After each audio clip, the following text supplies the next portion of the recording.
He tells us in Matthew 18, don't let your heart be consumed with seeking glory and affirmation and status and power and prestige. He tells us that the true measure of greatness is seen in humility. That you can have money and you can have status and you can have fame, but the true measure of greatness, God says, is seen in the humility of your character. He tells us in Matthew 18 that when we come into the kingdom, we should be childlike, for we never call adults anywhere in the Word of God. He tells us in Matthew 18 that we should be humble in our dealings with one another. He tells us in Matthew 18 that as we interact with one another, we should interact with one another as if we are interacting with Christ himself. He tells us in Matthew 18 that we should not be the cause of somebody else stumbling or being led into sin.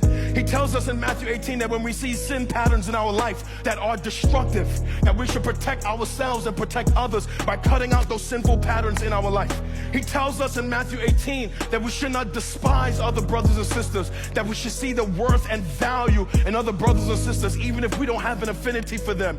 He tells us in Matthew 18, watch, that we should leave the 99. That is, when we see brothers and sisters go astray, we should go and get them and bring them back.